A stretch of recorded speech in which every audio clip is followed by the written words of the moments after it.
Hey everyone, welcome back to BDG Reviews. This is like a bit of an addendum to my 31 Days of Horror. Um, Basically, I'm just going to kind of talk a little bit about the nature of fear.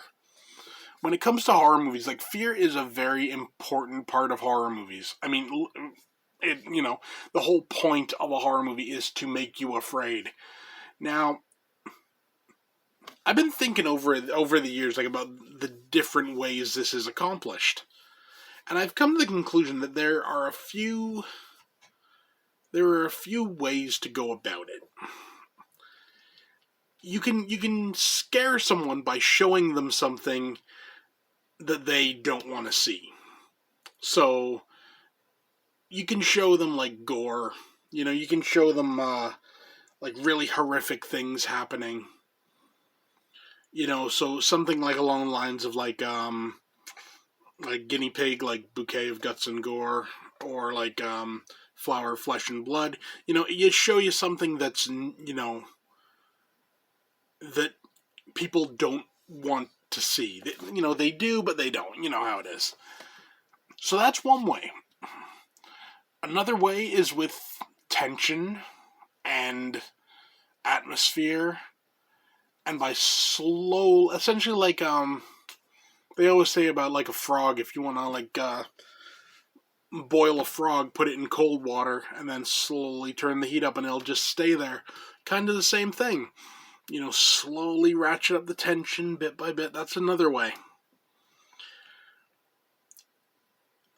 Another way is to go for universal fears. There are certain universal fears, like fear of the dark, fear of like the monster with claws and teeth that it's going to get you, fear of death, fear of all this other stuff. There's that. There's cosmic horror, like cosmic fear. The idea that you're this tiny little thing, and there's things going on around you that not only are so above your imagining, they don't care. There's that. Then there's another one. This one is a bit unique in that it plays off of the first one, which is showing you something you don't want to see. It's showing you something you can't see. And what I mean by this is like, it's not that you physically can't see it, like like there's like an invisible thing, not that.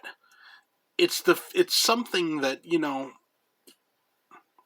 a perfect example of this is the movie Dreamcatcher. Now I know it's not the greatest Stephen King movie, but there's just this one scene where there's this guy, and the shit's going down, sort of thing, and he just turns to his friend and he's like, "I can't see this," and it's just like his mind won't let him see what's going on. It's just too much for him.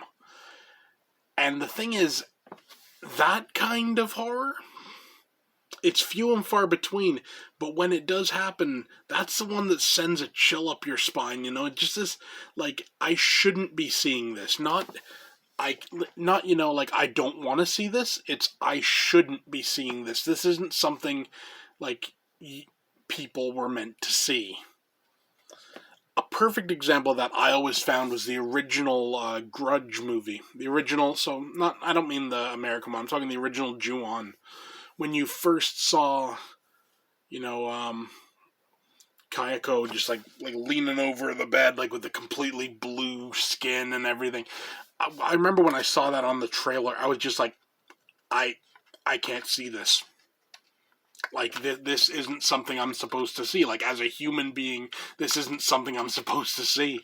And it hits in a very visceral and very primal way. And I mean, there's something about that. Just gotta say. There really is something about that. And it's something over time, obviously, things fall out of that category and into other ones. Like, The Grudge isn't really, like, Kayako isn't overly scary, really. Especially like the amount of times we've seen her now. Another good example of that, though, is also that scene in Insidious, the first Insidious, where the mother's talking to the son. She's like talking, and then you just get that flash of the demon behind him, and for the just that split second, you're like I shouldn't be seeing this. It's great. Unfortunately, they do go overboard with that and they end up showing it too much at the end. That takes away a lot of the fear from movies. So, when it comes to horror, that's like kind of the basic, the different types of, the nature of fear, if you will, the different ones. Good directors find a way to use multiple ways. So you can have a highly atmospheric movie, that is just creeping out and building to something, and then what it builds to is something you don't want to see. A good example of that I find is the movie Seven. It's building up the tension or whatever, and then you end up going into that. That was the sloth one, the guy that's like in his bed and he's like like all like pretty much like a corpse, but he's still alive, and it's just this moment of like holy crap, like I didn't want to see that.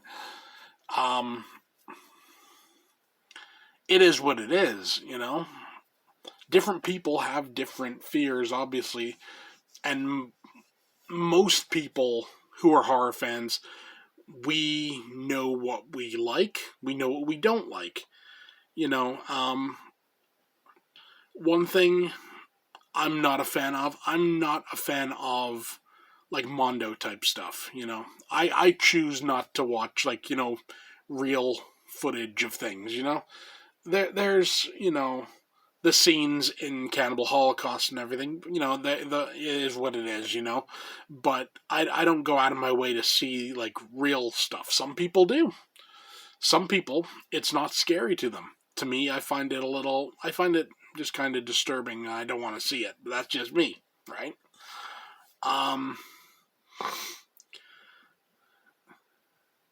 The best ones, like I said, are the ones that know that these different avenues exist, and they swerve back and forth. They change roads. They come back onto it again. So yeah, just a thought on like the nature of fear and horror. Tell me what you think. I'd be interested to hear, But, it is what it is, as I've said before. So yeah, that's it for me. See you next time.